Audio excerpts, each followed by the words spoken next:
Yeah. Okay. Wicked. Wicked. That was good. Let's see what we've got going on in the live chat. Oh yeah. Okay. So I want to reply to. Now where are we? Where are we? Where are we? Let's scroll up a little bit. So yeah, we had a question about which of the Brazilian brands would I recommend to be the best? No, this is kind of a more complicated question than it should be really. So out of all the Brazilian brands that I've seen and that I've repaired or had experience with, that being Torrance, Stetson, Banda, of course, and also Sound Digital. I haven't had a lot of experience with the Sound Digital because there's no UK distributor, or if there is, they're not actually doing anything or selling anything. So for me, and the reason that I started distributing Banda in the first place was because out of all of the Brazilian amplifiers, they seemed more tailored to the European market and the American market for how we use these amplifiers. So over here in the UK and in the States, and for the most part of the world where car audio is the biggest, everyone's loving those long, deep, low bass lines. People want to run their amps hard. They're using inefficient woofers these days because we have power now, so we can actually have big heavy coils because we've got enough power to drive them. So efficiency is kind of a dead thing now really, because we've got enough power, it's cheap enough, so we can make inefficient woofers that pretty much play anything we throw at them. So because of that, the way we use these amplifiers in Europe and the US is we give the amplifier a much lower impedance rise compared to maybe how they do in Brazil. I mean, I have not been to Brazil and seen the car audio scene myself, but I believe from what I've seen that the way that they use these amplifiers out there is on more PA style woofers. So the subs they look like PA woofers, and they have like loads and loads of them out the back of the car. They all play to the outside world out of the car, big like beach parties, big open world parties, and the subs are like PA style woofers, and the music they play it's not decaf music. It's like much more punchy, higher bass lines, more like music, kick drums, etc. The combination of having the PA style driver, that will give the amplifier a much higher impedance rise because the woofers are much more efficient, and they are designed to play, and they do play, a much higher frequency, and it's much less continuous. So you have kick drums, you have a very fluctuating bass line. So these Brazilian amplifiers that are obviously made initially for the Brazilian market, although it might be a Taramps 10K and it will do 10K at 1 ohm at 12 volts, it won't necessarily be able to do that for a long period of time, because to do the 10K, the components inside are run to their absolute limits. And secondly, they're not that reliable at doing it at a low impedance. So in Brazil, using PA woofers, if you wire to 1 ohm, your impedance rise is going to be much, much higher than if you used a Sundown, or if you used a DC audio, or something from China like a DD Redline. Their impedance rise is going to be much lower. So the combination of running a lower impedance rise woofer, a much more less efficient woofer, plus longer, lower bass lines, that in effect puts the amplifier under a lot more stress. And I think that is why a lot of the Brazilian amplifiers, I mean, don't get me wrong, some of the builds you use them in absolutely fine, they're very reliable, but compared to Korean boards, which are optimized and they've been around for years and they've been tweaked and tweaked and tweaked and made perfect, they're very rugged and reliable for running the European and American market style music and bass. The Brazilian amplifiers generally don't seem to be as reliable, and I've definitely repaired a lot more Brazilian amplifiers than I have Korean amplifiers, for the percentage of how many there are in the UK compared to Korean amplifiers. But going back to the brand comparison, the Taramps and the Stetson and the Sound Digital are all in the same boat in regards to the components they're using and being designed for the Brazilian market. The Banda, and the reason that I designed to bring the Banda over to the UK, was because they are more designed for the way that we want to run them over here, in the fact of deep, long, low bass lines and low impedance rise. If you look at a picture of a Taramps 10K amp guts, you see the Taramps 10K has 8 output FETs. Okay, we've got 8 output FETs, and the board is much, much smaller, and the power supply section uses IRF 1404s, and I think it uses 18 of them. Now look and Google at a Banda Viking 10K.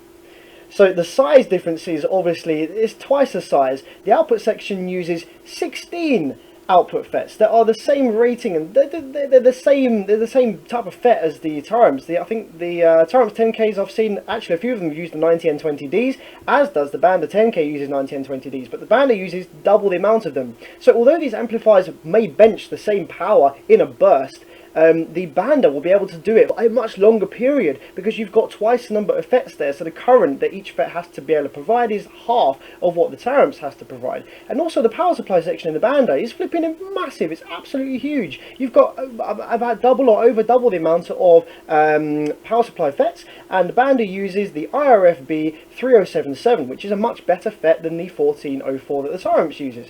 I've actually replaced the 1404s in the Torrents with 3077s before, and with very good results. The RDS is lower on the 3077 and they seem much more reliable. I think it's just a shame that we seem to have the reliability issues with the Bandas, and the Banda circuit design is very good, but I think that wherever they're getting their FETs from is letting them down. Certainly from my experience of distributing them in the UK, I distributed a brand called LW Audio, which was made in a Korean factory called Xenon, and these are newish board designs, but they're based on a board architecture that is very old and has been optimized over many years. So the circuit has been tweaked by various different circuit designers and manufacturers who have made small changes, and they've become very reliable. So I sold these amplifiers, and I'm distributing these amplifiers for the last 2 or 3 years now. And still to this day, I have never ever heard of an LW Audio amplifier blowing.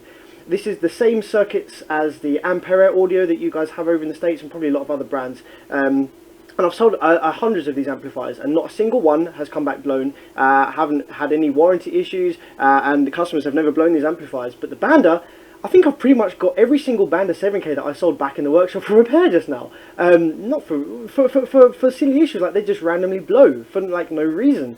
They'd be using it one day and it won't even be hot, and the amplifier will just blow.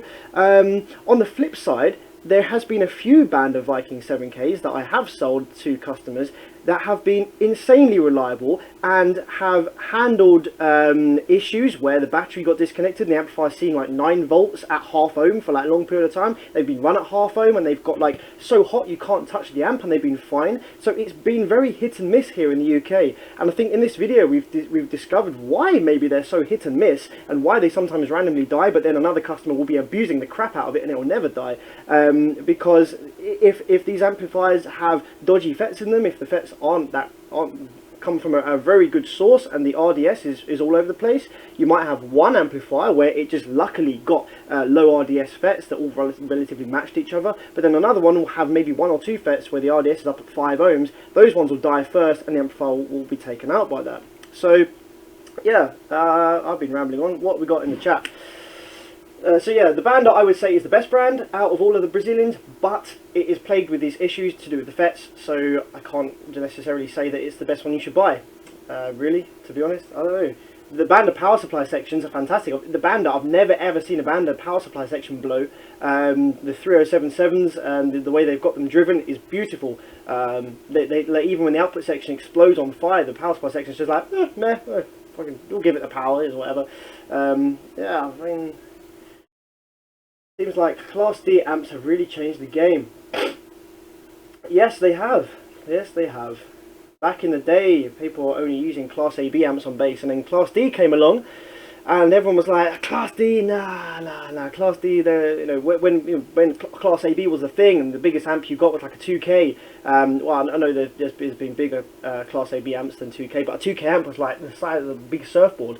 And then Class D came along with a 2K like this, and people were like, nah, how's that doing the power? That's not reliable, it sounds like crap, there's no SQ, this, that, blah, blah, blah. But then Class D has eventually turn into the new industry standard. And I think that will happen with the Brazilian style board tech, where the Brazilian smaller high frequency digital boards will become the new standard, but they just need work, they need tweaking, they need like the Korean factories or the American companies to actually take these boards and design their own or tweak them so that they're a lot better. Alpine MRP amplifiers actually are not too far off the Brazilian style amplifiers in their circuit design, but they actually they're really good. Alpine MRP amplifiers are fantastic circuit design.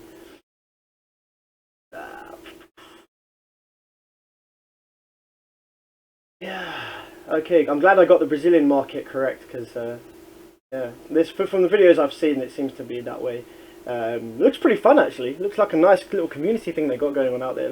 Pretty good parties and stuff. You know, I like the idea of the car audio playing to the outside world and all that. It's pretty cool.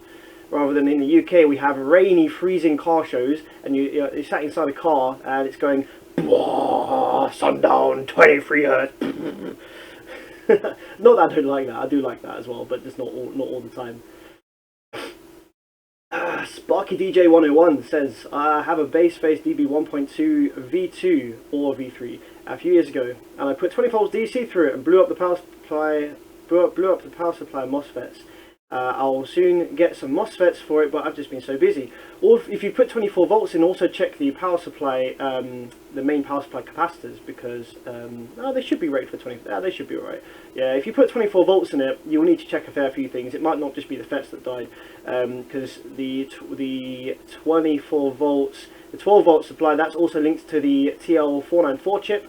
And also the remote turn-on transistors, you need to check those, because if they got 24 volts and they were not designed and the circuit wasn't designed for that, then it might not turn on. You might replace all the FETs and you apply the remote and you just get nothing. So yeah, just check all the main circuit. The output section should be fine. Yeah, DB 1.2 isn't bad. I think I got about 800 watts RMS from it on the bench. It's rated for, what's it rated for? I think it's rated for 1200. Well, maybe I got nearer 1000 watts. You can get about 850 watts very, very clean. Push it into a little bit soft clip, you can get near 1000 out of it.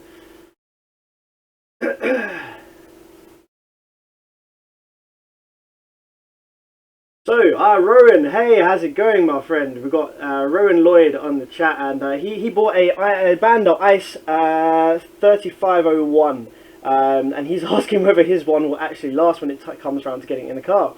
The 3501 doesn't use 90N20D FETs. I think that it's only the Banda 7Ks and the 8Ks and the 10Ks which use the 90N20Ds, which might be affected by this issue where they have different ratings.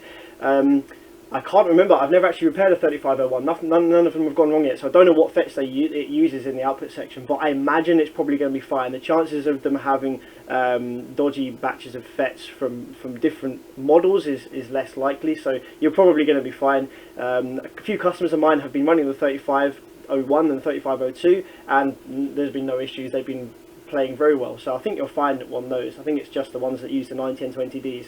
The Banda 7K seems to be one of the most popular. It's really cheap, it's a lot of power. It's 9000 watts at 14.4 volts, guys, and you're buying this for like, you get them on eBay for like 450 quid.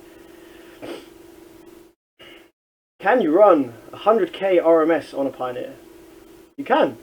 You can do anything you like. Whether the Pioneer will last a few seconds or not is another matter. Depends on what Pioneer you put it on as well. Put it on a 3004, it will last for years. No, I'm kidding.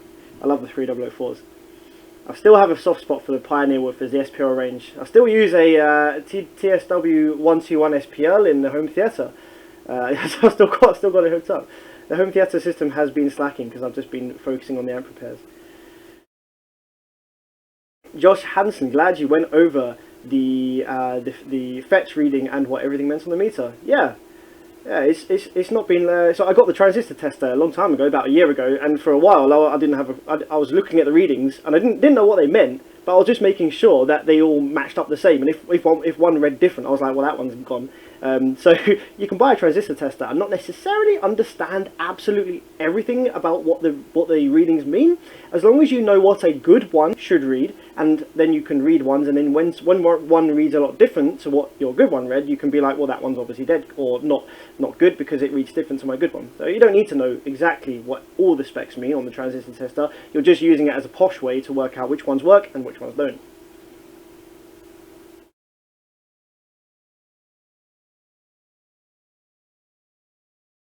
Mike Fox, I'm so happy to hear that you're on the consumer repair side and are giving tips like Lewis Rossman.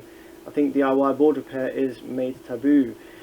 Not a lot of people are into it on a more easy way. For sure, I have huge respect for Lewis Rossman. I watch his channel all the time. He's a fantastic guy. I'm actually considering getting into Apple MacBook repairs myself, because there's a whole lot of money to be made in that, to be honest, and I've watched so many of his videos now that kind of subconsciously I've probably picked up quite a bit of information on it, so I'm thinking about going into that as well. because to be honest, here in the UK, car audio is not massive. It's not as huge as it is in the US. You know, there's enough business. I mean, there's in the UK, there's myself and one other guy, Gordon at the Amp Doctor, who are actively repairing car audio amplifiers specifically, and that's it. So there's literally 2 guys in the whole of the UK who are doing specialised in car audio amplifier repair. So yeah, the UK scene is not massive for car audio. And as a distributor, I've got a few good friends of mine who are distributors for some really nice brands here in the UK, and you have to really push and push and push to make it a business to live off. Most of the distributors that I know for like decent brands like Sundown, and we've got a few dealers for digital designs over here. I also deal digital designs. It's not a good enough business over here to make a living from. You need to be doing something else as well. As Louis stopped taking trades. Now Louis was the UK amplifier repair technician before me. He left to go to South Africa, and then there was a bit of a gap in the market, so I took the opportunity. And so has Louis stopped trading? He still does amplifier repairs in South Africa, so if you're in South Africa and you want a fantastic amplifier repair guy, go to Black Dog Repairs, Louis D, and he'll sort you out. And he's also now starting to wind his own voice coils, so that makes reconing awesome, because we can get custom recones for a very little price, because recones from DD are not that far off the price of a new woofer, to be honest. It's very expensive. And I know that's the case for Sundown as well. It's probably cheaper for you guys in the States, but by the time you've shipped over recone parts from the US to the UK, it's really expensive. You know, you really have to want to recone your woofers, and there's none of this. The woofers work fine, but they're 12s, and I want to recone to 15s. Nah, it's like you wouldn't do that. You wouldn't waste those soft parts. You'd sell the 12s and wait for 15s to come for sale or something like that. It'd be a much cheaper way of doing it. Valley Mob Custom says, what is the best competition sub 15-inch to purchase in 2018 to demolish people in competitions? That very much depends on what competition you are competing in. So if you are competing in a competition like Proper Droppers, I don't know if you have that where you are, but it's in the UK and all over Europe, where you are playing specifically low frequencies, or you're taking the score takes an average from a number of frequencies that go down into the 20s.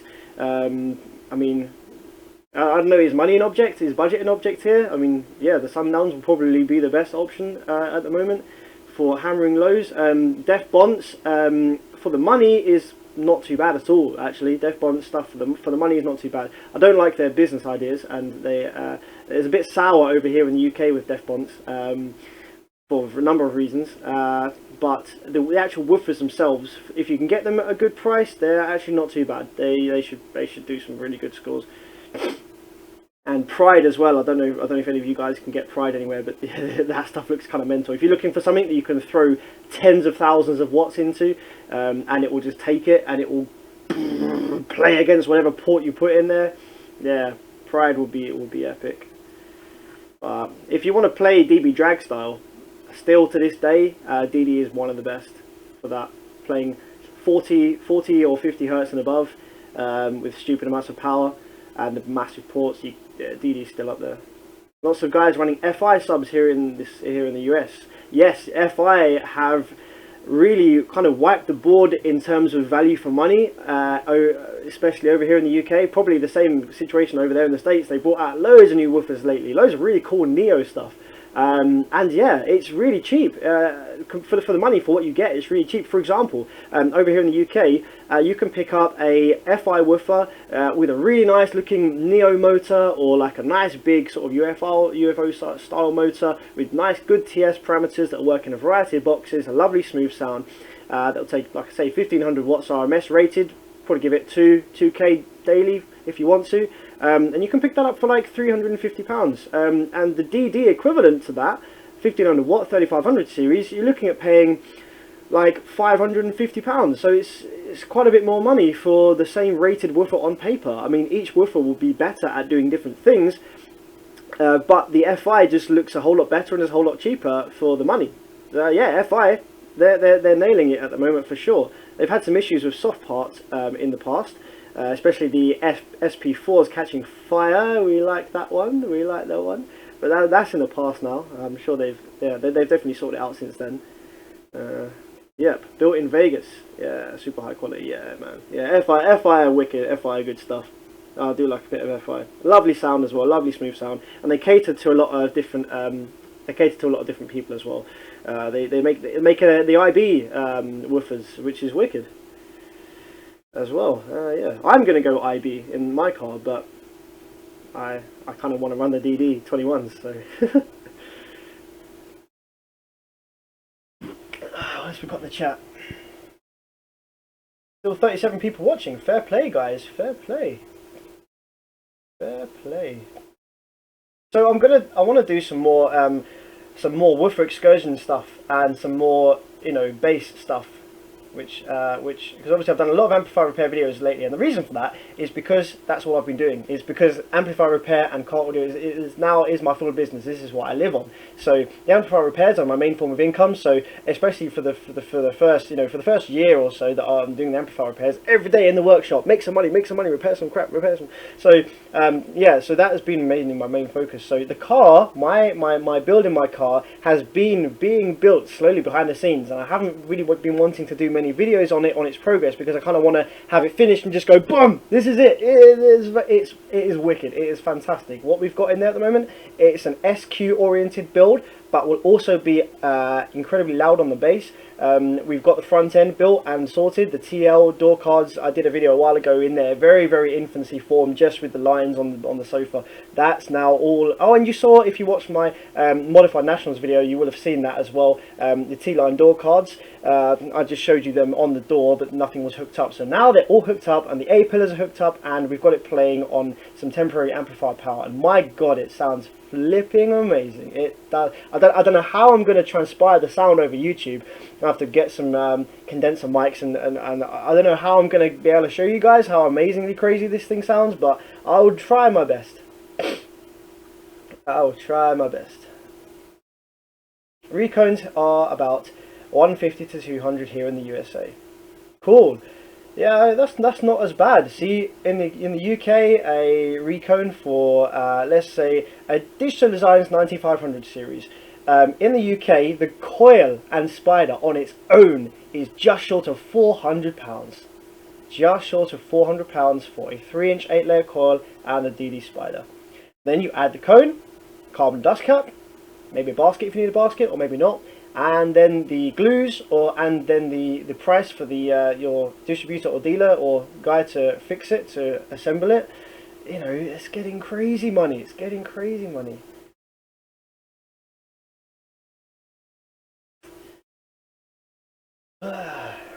What are your thoughts on Rockford Fosgate? Yeah, man, Rockford are good old boys. I do like a bit of Rockford. So I don't see a huge amount of Rockford in the UK, especially their newer stuff. It is very expensive, and there's not like active dealers in the scene as such. Like there are Rockford dealers, but it's like a website, and it's like it's a company rather than it being somebody who's very integrated into the scene. I don't think. Oh, maybe there is. Maybe there's a couple of guys that sell Rockford, but I don't see it actively pushed or actively advertised anywhere.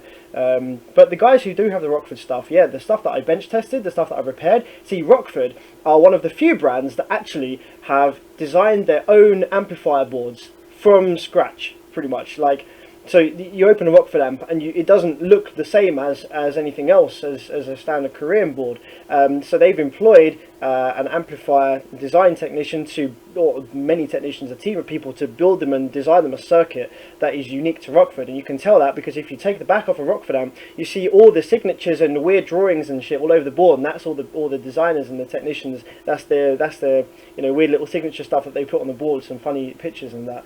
And when you get a company that does that designs their own board from scratch, they're usually fantastic designs. The same goes for Alpine. MTX has had some nice board designs in the past as well. Yeah, lots of brands making their own board designs, and yeah, Rockford, absolutely fantastic. Yeah, really good. They always do well overrated power, not just a little bit. Like the ones I've benched, they have done well overrated power, and they're lovely sound as well. Really nice amplifiers.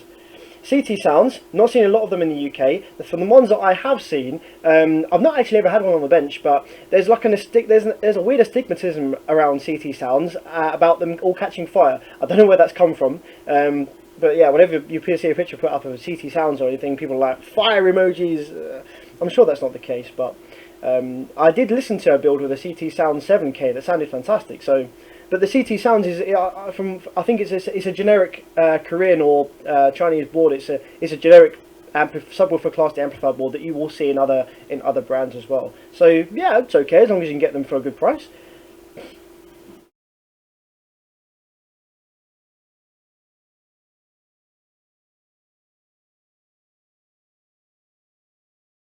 Yeah, pretty high on the recones. Yeah, looking into EMF's biggest sub, it might destroy the Team Sundown series. Okay, I've not actually seen because EMF is nothing, not anything that we get over here. Let's have a look. What's the EMF saying? What's the EMF saying? What's the model of that one? Can I do a new capture here? Yes, I can. Yes, I can. Let's do a new capture so you can see what I'm doing. Let's go scene 1, scene 3. I'm just going to go to OBS and add a new scene so you can see my my browser window here. Screen capture, window capture, and we're going to go for Chrome. Hopefully it will capture Chrome. Nope, it won't. OBS is being a little bitch, so unfortunately I can't do that. Okay, let's have a look on the EMF car audio website anyway. Unfortunately I can't show you it because actually look, if I switch to that, look, it's just a black screen with my mouse. Why can't I see Chrome? Come on, I'm gonna have to sort that out. But yeah, that's annoying. So yeah, on the EMF homepage, pretty big ass amplifier on the homepage. Wow, that's going to be a few boards stacked together. Subwoofers.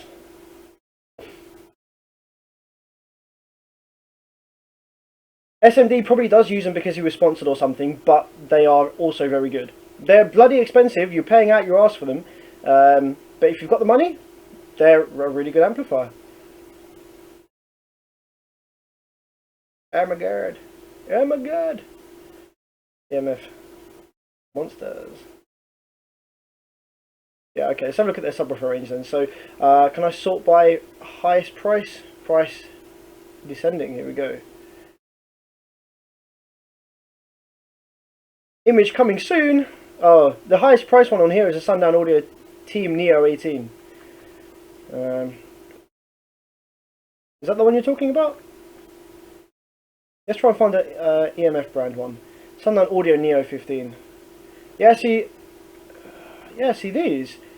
The Team Neo. That's still cheaper than the DDZ. I think that well in the UK anyway. I think the DDZ in the UK is like over £3 for the 18.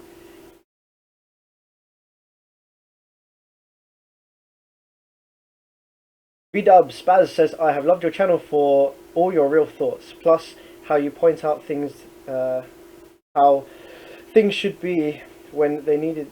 What the fuck? Oh, this is too far away from me to read. Plus, you point out how things should be. Yes. Well, that's what I try to. I try not to be biased in any way.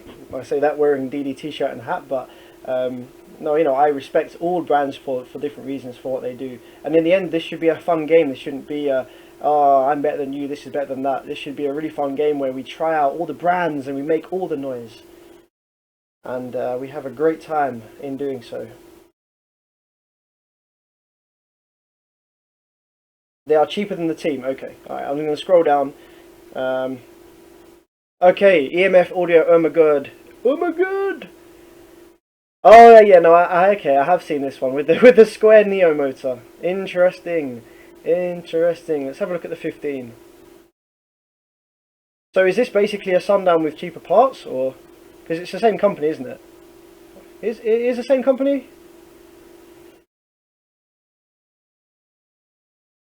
Oh man, that is a really unique looking woofer. I have to say, man, that's fucking cool. Like even if it was shit, even if this was a really crap woofer, which I'm sure it's not, but even if it was, that looks so cool. I'm gonna try and get my screen capture on here for you guys to see, because yeah, that's pretty annoying. I need to close my live chat to do that. One sec. BRB. I know what I need to do to sort my screen capture out. I need to turn hardware acceleration off on Chrome. If you're ever using OBS and you want to and you want to screen capture using Chrome, you need to turn hardware acceleration off and then relaunch Chrome. This is annoying. Now I need to get my live chat back up.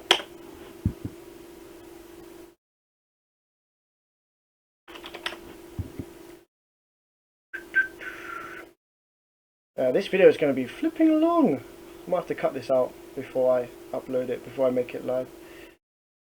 Because people will see like a 2-hour long live stream and they'll be like, ah shit, I ain't watching that, and I don't blame them. I don't blame them. Who's got 2 hours of time to sit and watch someone talk about amplifier repair? Well, I don't know, some people might, but... Brandon Phillips says, I'd take Sundown over EMF. Okay. Yeah, I don't really know the differences. We don't get EMF over here in the UK, so... Team Sundowns are superior to the EMF. Like, visually, they look very similar. They look pretty much the same. But, you know, you guys tell me what the differences are. Same with JL Audio amplifiers, says Joe KOS. Yes, man, fuck flipping JL Audio. JL Audio. Man, some of the amplifier designs are just absolutely beautiful. Like the, so the thing with the JL Audio amplifiers, I'm going to go slightly off topic now, with the JL Audio amplifiers, the Slash series. So I've worked on a couple of the JL Audio amplifiers, 500/1 and the 1000/1, and so you know how they do this, roughly the same power throughout the impedance range. So 1 ohm, 2 ohm, and 4 ohm are all of roughly the same power. And you might think that's just a nice novelty. That means, oh, I can buy any sub and I don't have to worry about what ohm it is or wiring. I can wire to 1 ohm, 2 ohm, 4 ohm, whatever. And, you know, this amplifier will still do okay. Yes, that is the case, but also there's something a lot deeper going on with having the amplifier produce the same power across a broad impedance range. So you know impedance rise is a thing. So if you have a 2000 watt amplifier and you're running it at 1 ohm and your subwoofer, the back EMF and the inductance is causing the amplifier to see a raised impedance to 4 ohm from 1 ohm. So now your 2000 watt amplifier is not putting 2000 watts to the subwoofer, it's now putting about 500 watts or maybe 800 watts at 4 ohms. So yes, although you need a 2000 watt amplifier to drive this woofer, you need the 2000 watt amplifier there because by the time the impedance rise has happened, you're only getting 800 watts. So with the JL Audio amplifiers, when you drive it at a 1 ohm load and the impedance rises to 4 ohm, the amplifier is still giving it like 1000 watts. So this 1000 watt amplifier now feels like a 4000 watt amplifier because it's still giving the subwoofer 1000 watts at 4 ohm after rise. And to get the same results with a normal amplifier, you'd have to be buying like a 3 or 4K amplifier to still get a K at 4 ohm. So although the JL Audio amplifier, you're paying a lot of money, I don't know, maybe flipping a lot of money for a 1000 watt amplifier, this amplifier actually feels and will operate more like an amplifier that's 2 or 3 times its size because it negates impedance rise and still allows you to drive big power into the woofer once it's moving. So the little JL Audio 500/1 tiny little thing, that will feel like a 1000 watt amplifier because if you wire it to 1 ohm and your impedance rise is up high, it will still give you a 500 watts, which you'd need like a 1000 watt amplifier to do before. Let's go back and I'm going to try this screen capture again. Yay! Okay, we have screen capture working. So, okay, wicked stuff. Let's have a look at EMF audio. I'll bring this all up again now. So, yeah, let's go back to that subwoofer section. And we're going to go for price descending.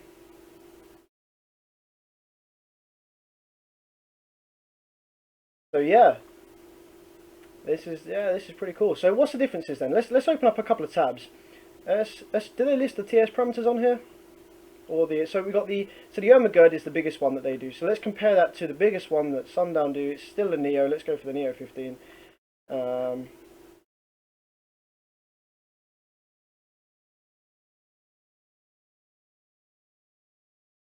Okay. So let's see. Do they list the TS parameters? Sort of, yeah, okay. Got a few different things here. So the QES and this, have a look. Let's compare that to... Oh, we don't have it for the Sundown Neo. Is that because it's so new that they haven't done this yet? That's annoying. Wow, 30 Hz FS and LE. Okay, wow, yeah, well that's to be expected with the Neo. That is to be expected with the Neo. So we've got a 6-layer spider. Wow, so we've got 30 Hz FS with a 6-layer spider. So that's pretty cool. That will give nice cone control, but still allow the nice low FS to be able to push that peak power 2.0. Okay, that's pretty cool. Yeah, 6,500 watts RMS. So this is still a 4-inch coil. So I imagine that must be an 8-layer 4-inch coil with that power rating. Because that's pretty insane. That's, I mean, the only woofers that I know that have a an 8-layer 4-inch coil from the top of my head is the DC Audio Level 6 and now this Ermagerd woofer. The Digital Design's 9900 series is a 4-inch coil, but it's only a 4-layer. But the gap is much tighter, so it's more efficient. So you get more pushing power per watt. And the Sundown Team 15, the old one, I think that was also a 4-layer, but it was longer. It's a longer coil than the DD was. Look at the chat. What we got going on in the chat, y'all? 37 guys watching. What's up? What is up?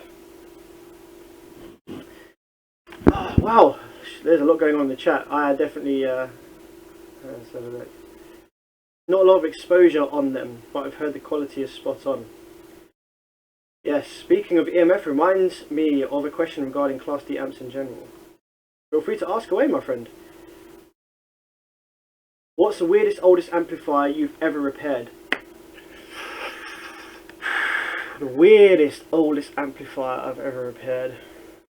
I mean, the oldest amplifiers I've ever repaired are usually the most simple, like Class A, B things. The weirdest amplifier I've ever repaired? I don't know. They've all been pretty simple. I mean, I've actually repaired some home audio stuff. So, okay. So probably the weirdest and most headfuck amplifier I've repaired, or attempted repair on, is between a Yamaha home theater subwoofer plate amp, which is a Class GH, and a Vibe. What's it? It's not Reaper. Is it the Reaper brand? It's a Vibe Class GH. I think it's a 2K. And the Class GH, it's a Class AB at low power, and then when you drive it hard, the output rails switch and it kind of goes Class D-ish. And yeah, I haven't got a schematic for that one yet, and it's weird. The circuit design is weird, and it's controlled by a PIC, a programmable IC, which is annoying as hell as well, because the programmable IC, if that dies, then you're screwed unless you get a new programmable IC chip from the original manufacturer, because they need to code it, they need to flash the original program onto the chip. You can't just buy the chip, you need the program from the manufacturer. Yeah, DC level 6 are fantastic woofers, but I've seen a lot of them with broken tinsel leads and soft part issues, which is a real shame because they're badass subs. How will a ZV515 perform with an SPL cone and 10 NSV3 spiders? Oh, okay, and 10 NSV3 spiders with an upgraded 3-inch coil. So by putting the SPL cone and the stiff spiders on it, it will obviously, so it stiffens the cone up, which will increase the QMS, and what that will do is it will mean that it will play a higher frequency a lot better. The thing is, the ZV5, the way that the Sundown woofers are designed, the coil gap is still quite large, so the motor is massive, so you have a massive motor force there, lots of flux available. But because these woofers are still designed to play a wide range of frequencies and to have a lot of excursion there, the coil gap is still a lot bigger than on the likes of Audio System Zion or Digital Designs, or I'm trying to think of some other brands that have a nice, B2 Audio has a nice tight coil gap as well on a lot of their woofers. And so by stiffening up the spider of the Sundown, what you're doing is you're killing some efficiency, but it will be a bit more punchy and louder at the higher frequencies. You'll need more power to get it to do that. So you're kind of killing the efficiency a bit, but you will get a nicer, more musical, punchy sound. But it will probably be, you'll lose out on the low end, I imagine, compared to the softer spider. and the SPL, I think the SPL cone has the smaller surround to give it more cone area, so that means that there'll be more resistance against the port load.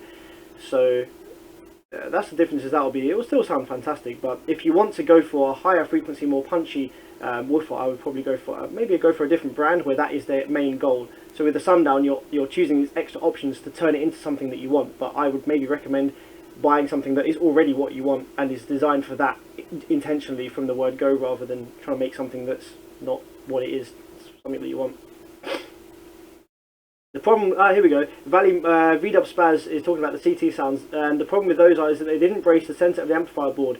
A lot of the problems are people put the amplifiers too close to the box. Yes, that is a thing, literally. So many of the amplifiers that I see that come with vibration damage, so if you mount your amplifier to the box or near the box, if the amplifier, obviously you've got amplifiers with quite a big board, and the board is kind of thin, you know, it's flexible. So if the amplifier is mounted in the heatsink and it's not secured to the heatsink down the middle, what happens is, because the board and the FETs are secured at the sides, the middle of the board acts like a trampoline, and it warps like this. And when you mount it to the box, it vibrates at like 50 times a second. If you're playing 50 hertz or 30 times a second, that's a lot. And you know that when you get some metal and you bend it back and forth many times, it snaps. So that's what happens with the rectifiers and the FETs and all the bits and pieces on these amplifiers, where the board is warping like that, and then the FETs, the legs just snap and probably catch fire due to high resistance on those snapped joints. I got a PPI black cone, black ice 7000D at 0.5 daily. Awesome stuff. Wicked stuff.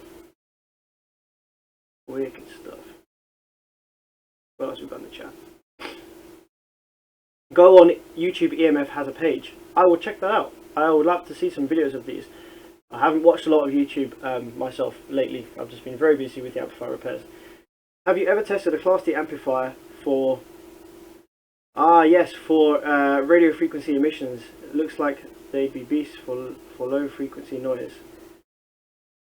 Yeah, so Class D amplifiers, the output switching frequency is in the range of a lot of, it's radio frequencies, and it actually can cause interference with your DAB radio signal, and a lot of issues, we've had a lot of issues of that with Class D amplifiers as well. And the same amplifier, let's say you've got like 6 of the same amplifier, and one of those might cause your DAB signal to drop out and the others might not, and it's all to do with, at that high frequency, the way that the transformers and all the inductors are wound in the amplifier. If they're wound in a certain shape, and it literally only has to be a few millimeters off with this high frequency, it almost acts like an emitter. So the inductor can be wrapped in a certain way, and because you've got the high frequency, the inductor is eating up and it's sucking all of that high frequency to give you a nice clean smooth output, right? Because without the inductor in place, your subwoofer would get the full switching frequency, and your coil would be doing the filtering. So the inductor filters the high frequency switch, and by doing that, if it's wound in a certain way, or if it's not seated to the board in a certain way, it can actually emit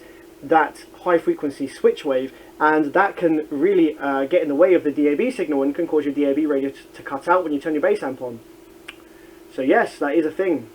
And it's also why the Termlab Magnum and Fluke wireless current meters don't like working with Taramps amplifiers and some other Brazilian amplifiers, because the Taramps don't filter that high frequency Class D switching wave from the outputs. So if you scope the output of a Taramps on the speaker outputs, you'll see this huge square wave on the outputs for the woofer, and you'll be like, what the hell? Because they don't filter it. They rely on your subwoofer's coil to do the filtering. They use your subwoofer's coil as an inductor to filter out the high frequency. So the subwoofer's coil, it will low pass 125 kilohertz. It will just low pass that. It will get a little bit lukewarm because it's filtering that high frequency, but it will low pass that and you'll be left with a smooth audio wave by the end of it. But that's why, because when you try to use the Termlab Magnum on the Taramps amplifier, the current sensor is seeing that radio frequency signal there, because it's present on the speaker output, and that's why the current readings are all over the place. Sundown ZV4 Rev 1 had issues with the spiders ripping also. Yeah, I think they've sorted that now. I don't see a lot of the issues now with the ZV4. DC is a big pile of could be. Great drive until they blow. Yeah, man. Yeah, the beautiful motors on the DCs. Beautiful motors on the DCs. But yeah, lots of part issues that I've seen. CT Sounds didn't even pay the factory for one batch of amps. Oh, I think I've heard that. I think I have heard that at one point in the past. I don't know anything about it.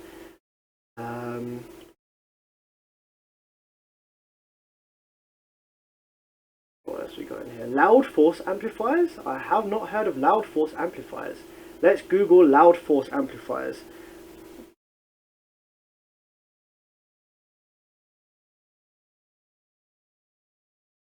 Let's see what they are all about.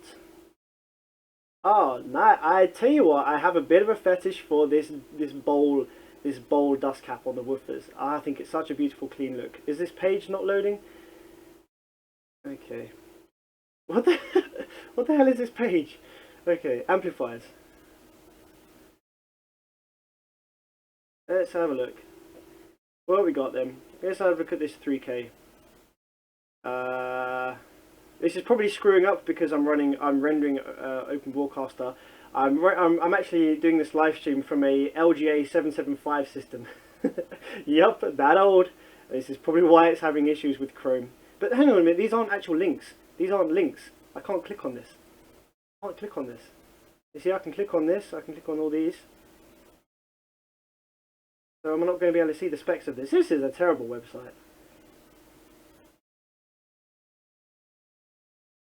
Speakers.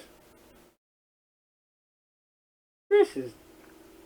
Pictures are loading, but they look fantastic. I love the look of these. I love the bowl cone dust cap thing going on.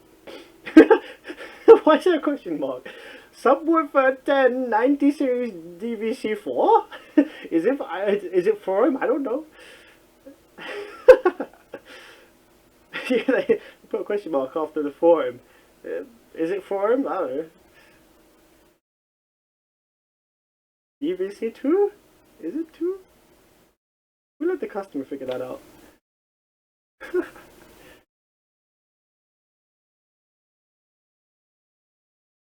Oh, it's China. Okay, that makes sense.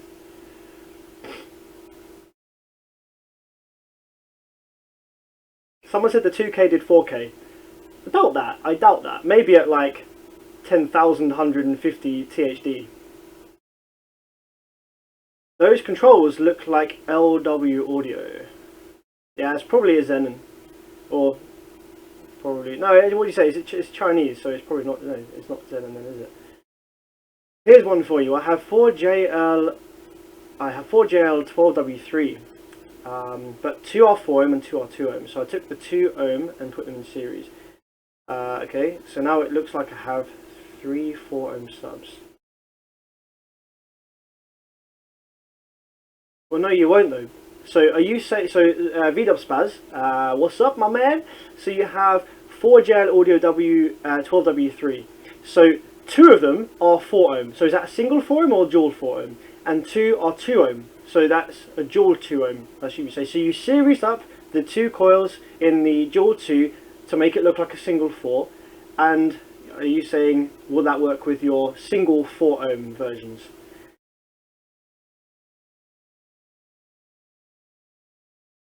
If that's the case, then possibly, actually, yeah.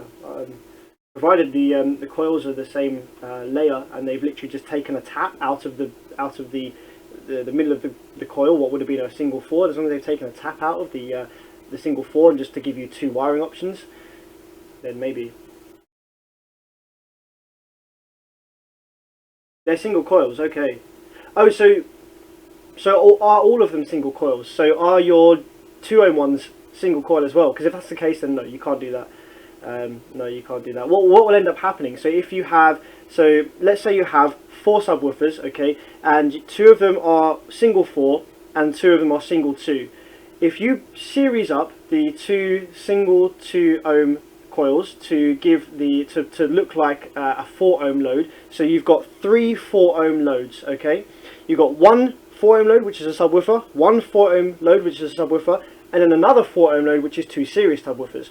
What the amplifier will do is it will give, like, let's say 500 watts to the first subwoofer, 4 ohm load, 500 watts to the second subwoofer, 4 ohm load, and 500 watts to the third 4 ohm node, which is actually 2 woofers. So then each woofer was only getting 250. So what you'll end up with is the 2 woofers that are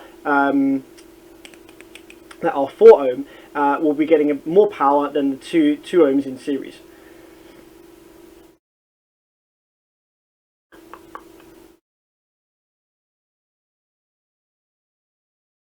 Loud force are made in Mexico supposedly.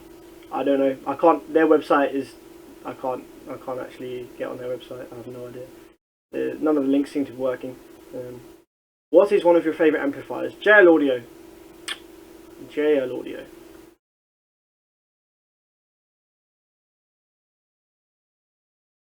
They have Korean boards.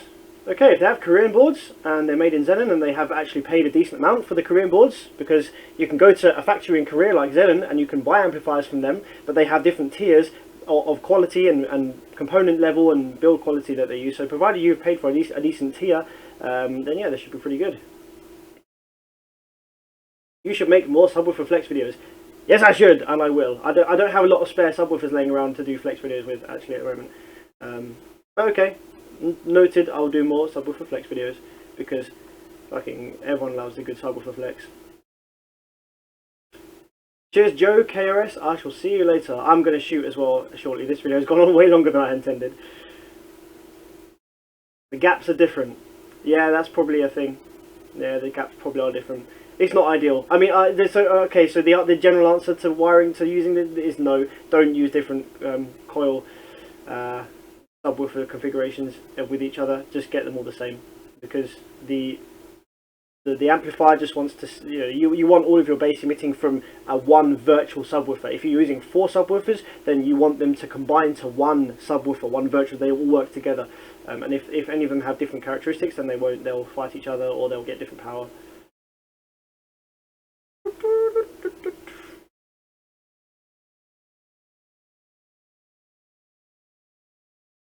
A guy on YouTube is running the 10k loud force on 5 Ryan HCCA 15s.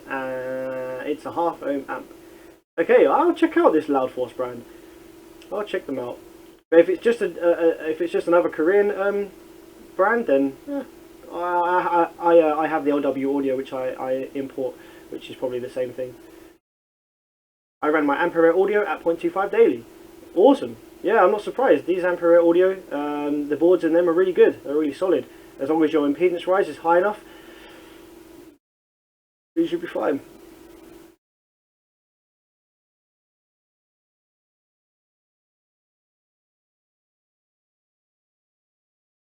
Also, the protection circuits in these new Korean boards are very, very good. So you are very unlikely to actually blow your amplifier running it at 0.25. If it's not happy at 0.25, it will go into protection and then it will come back out of it again. Yeah, the FETs and stuff that they've used are really, really good.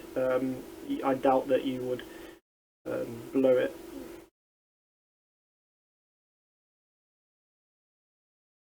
Okay, yeah, Sound Digital 35k, just very quickly, burp only amplifier, and they state that on their website, and that is because it won't do 35k for any considerable amount of time.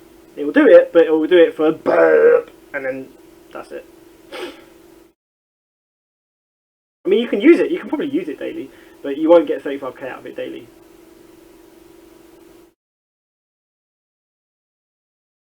If you have an old working amplifier, say 15 years old, and you were to refreshing it by changing parts, what would you change? I heard capacitors dry out. Yes, change all the capacitors. Not just the big ones either. If you can be bothered, change all the small ones as well. Capacitors are they're not a forever part. They do run out. They deteriorate. They deteriorate. So if you want that thing to be playing as good as it can, change all the caps. And if it's 15 years old, you could probably find some much better MOSFET parts, or if it's a Class AB being 15 years old, some much better output transistors for it as well. But generally, there's not a lot you can do to make it do any more power, but you can get it sounding nicer by installing decent, high quality, new, fresh caps, and you can probably make it more reliable by installing modern semiconductor parts. What's your thoughts on stereo bass? Do you feel that some recordings of bass are lost by going mono? Bass is undirectional. So yeah, with bass frequencies, anything under, it depends what size room you're in and stuff, but bass is not directional. So if you have your eyes closed, if you're sitting in a home theatre, for example, and you're sitting in a listening position, if you have your eyes closed and you put the subwoofer in different positions in the room, you wouldn't necessarily be able to tell where the sound is coming from if it's like a decent setup, because the idea is the bass is, it's not a directional sound. It kind of fills the room, it builds standing waves in the room, and it's not like listening to treble where it's very directional. So think of sound like light. Okay, this is a pretty cool way of thinking about this. Think of sound like a torch emitting light. So if you want to have so your tweeters are like laser lights. They're like laser beams. So they're very directional and they're very pinpointed. So you need to be sitting directly on axis. You need to have that tweeter pointed right at you to get a good sound stage and to get the full frequency response and the nicest sound from that tweeter. The second you go off axis or you come away from it, the sound changes massively. Instead of listening directly to the tweeter, you're listening to a reflection from the back wall or from the side wall, because it's like a laser beam. It's a very pinpointed beam of sound.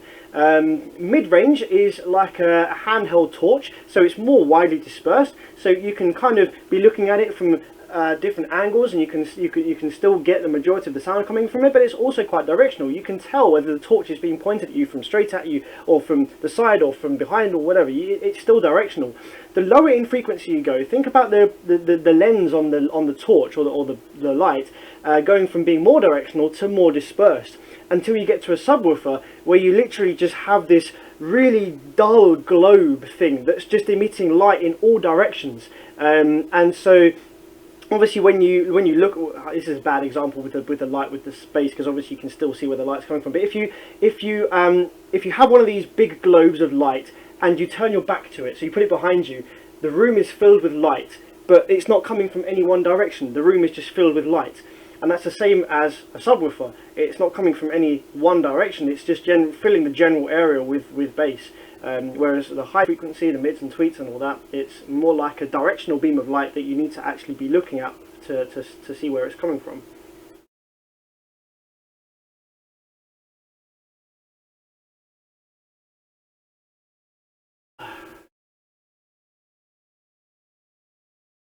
Oh, so I lost my trail of thought. So stereo bass, yes. I've also heard that.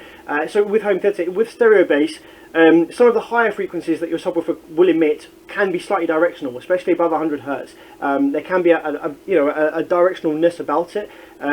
But for music, most of the bass that your subwoofer should be producing will mostly be monoed out, and even if it's not monoed out, it will be unidirectional anyway. So having stereo subwoofers will just lose you a bit of output. If one subwoofer is doing a certain frequency and the other one's not, then the sound from both will come from the same place because it's non-directional, so it will just be a lower output. So I think it's a bit pointless for music, especially in a car anyway. For home theatre, if you've got a massive room and your subwoofers play up above 150, 200 hertz or something, you've got bandpass or whatever, then yeah, maybe having stereo subwoofers actually adds to the experience, especially with a film where you've got explosions happening in different areas of the movie. If one explosion happens over one side and the left subwoofer goes off, then that would give a more realistic experience, I think.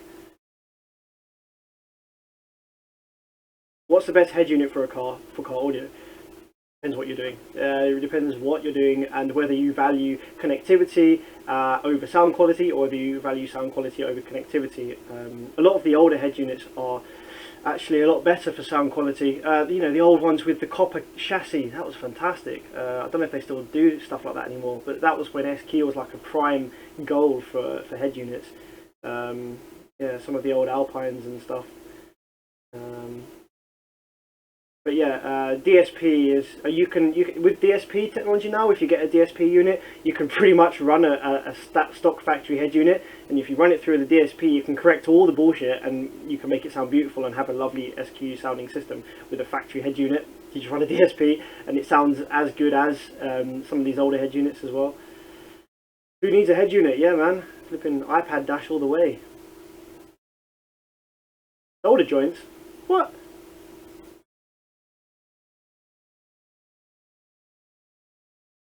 Yes, atomic subs are really good. Yes, atomic subs are really good. How are the Orion HCC amplifiers?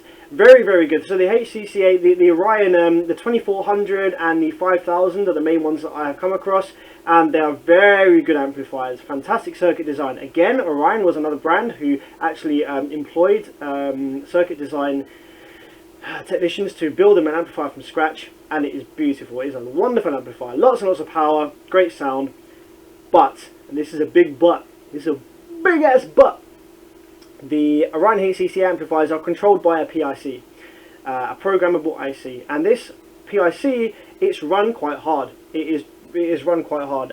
So what happens is, if your amplifier dies and it takes out the PIC, you can't get these anywhere. They're discontinued unless Orion have any left in stock, which I doubt they have, or unless you can find one from a donor amplifier where it didn't kill the PIC, you're screwed. The only way to get the amplifier back up and running again is to bypass the PIC and build your own circuit to control the amplifier. Now this PIC chip in the Orions controls the whole amplifier. It controls the power supply, it controls the protection circuit, it controls some of the output section, it controls the power which goes to the OP amps in the input section. It is literally the brain of the amplifier. If you lose that, good luck repairing that thing, you know. So, and because they're quite old now, the PICs are starting to die. Some of the amplifiers I've seen, the amplifier's fine, but the PIC just gave up. And you're like, you know, you've got a perfectly working amplifier, everything's fine, but the PIC's dead, and you're like, fuck, you know, what can you do? So good amplifiers, but just be wary about that now. If you have one and it dies, you might be left with an expensive doorstop.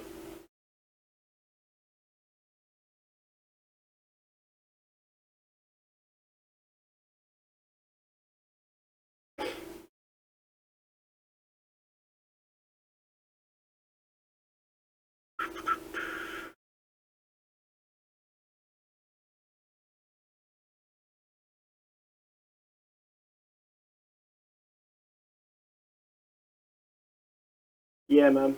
Yeah, choose E is correct. Yeah, for sure. Bass is pretty much indistinguishable from where it's coming from. Here's one. All of these amp dyno videos do the certified uncertified to clipping, and it's dynamic RMS. What's the point of dynamic RMS if it's clipping anyways? So RMS, people think of RMS as clean. Like if you see a bench test of an amplifier, or you see an amplifier doing 2000 watts RMS, like you instantly think of that as being legitimate unclean clipped power, but it's not. RMS, root mean squared, is just a way of reading the power, or you know, the power that the amplifier is doing. It doesn't mean that it's clean. So you can have a 1000 watt amplifier, and you can bench it at 2000 watts RMS, and it will be 2000 watts RMS, but it will be at like some horrific percentage THD. It will be well into clipping. So RMS doesn't mean clean. RMS is just a way of measuring the power that doesn't matter what frequency you play. It's like an average type thing. Yes, it's a way of measuring the power of the AC wave. You could obviously, if you have ever had an oscilloscope that has these settings to read RMS or peak to peak. So if you play a sine wave and it on the scope, it will be 20 volts to minus 20 volts peak to peak. Yeah, so it will show like 40 volts. So you have a 40 volts sine wave peak to peak, but the RMS of that might only be like 15 volts RMS, because that is the overall voltage of that AC square or AC sine wave, rather than just its peak to peak value. And if you've got a scope that shows both of them, then you can see how different they are. So when all these amplifiers say that they do some stupid amounts of watts peak, then it's not RMS, and they are probably just using a peak to peak sort of calculation to work that out. So the dynamic RMS of the bench test is literally like as clipping as it will go, How much power can this board shove out, regardless of what the wave looks like, I reckon. Isn't the dynamic clean though? I don't think so. It depends who's testing it. I don't know.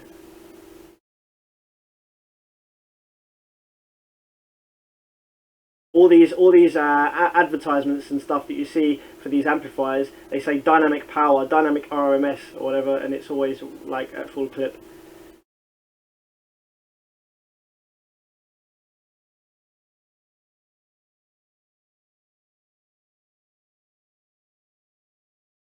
I won a car competition with 2 kicker comp 12s against a double 15 DDZ.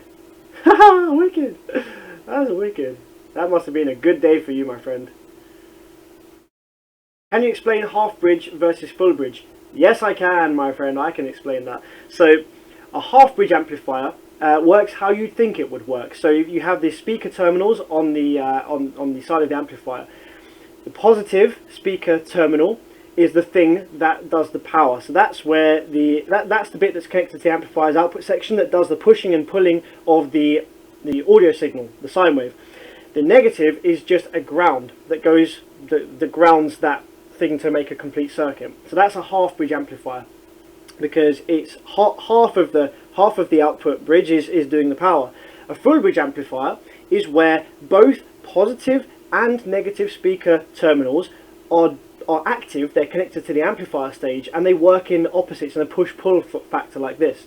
So the negative speaker terminal isn't connected to a ground. It's like having 2 amps strapped, and that's why you can't strap 2 full bridge amplifiers together, because they're already fully bridged. They're already full bridge.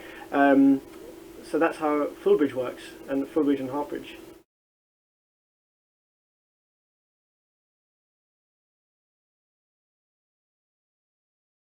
Dyno is like running with subs. Dyno is like running with subs. O-scope with no load is like car with wheels spinning. Yeah. Sort of. Dyno is a much harder, much more stressful scenario for the amplifier.